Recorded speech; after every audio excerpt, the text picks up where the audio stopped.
Journal de bord de Michael 01, mission 2, expédition 3, toujours à la recherche d'éléments pour ma salle de cartographie holographique.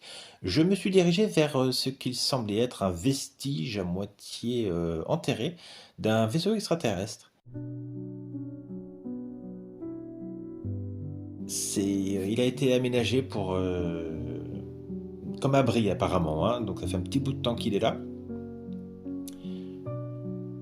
Donc, j'y suis allé, la pluie s'est calmée, on n'a plus rien. Par contre, on a des traînées argentées. J'ai l'impression qu'il y a une ancienne pluie de météores qui est passée. C'est très joli à voir, vraiment très joli. Au loin, j'ai vu une formation rocheuse énorme, mais vraiment gigantesque, comme une grande colline ou une petite montagne, qui ressemblait à un extraterrestre. C'était vraiment bizarre. On avait l'impression que c'était un cadavre, mais pas du tout, non, c'est vraiment de la roche, d'après mes senseurs en tout cas. Par pur hasard, j'ai trouvé aussi un artefact extraterrestre que j'ai réussi à activer en tripatouillant un peu. Et ça s'est révélé être une sorte de guide vers un petit lieu que je n'avais pas exploré, donc je garde ça pour plus tard. Ce sera très très bien. En arrivant sur le lieu du vaisseau, j'ai pu trouver des tablettes extraterrestres avec des caractères inconnus qui semblaient indiquer une sorte de découverte scientifique assez énorme.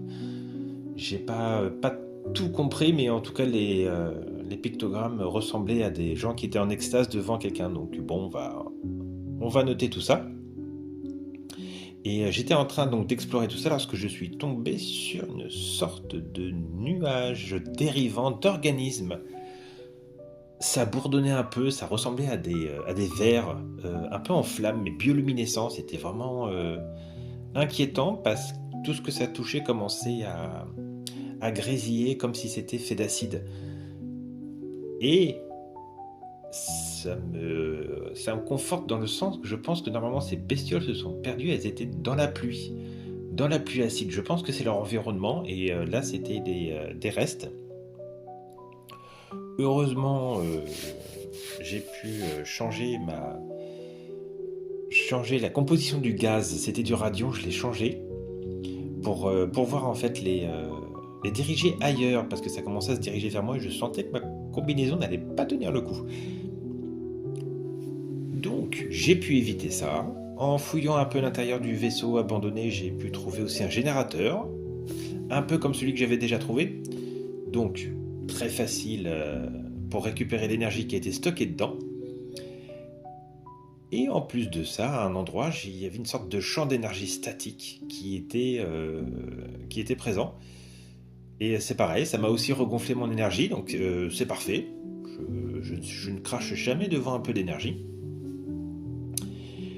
Et du coup, j'ai pu en profiter pour trouver un deuxième élément pour ma salle de cartographie holographique.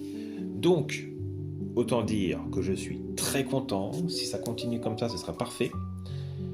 J'en suis, je pense, à la moitié du projet maintenant. Hein, il ne me reste plus grand-chose à faire. J'en ai profité pour récupérer aussi un maximum de ressources de ce que je pouvais du vaisseau abandonné. Donc je repars avec ouais, pas mal de trucs, donc de l'énergie. Les données par contre j'en ai un peu craché pour que je puisse quand même réussir à récupérer des ressources. Mais voilà, ça c'est fait, on est bien. J'ai hâte de continuer cette mission. Fin du journal de bord de Michael 01.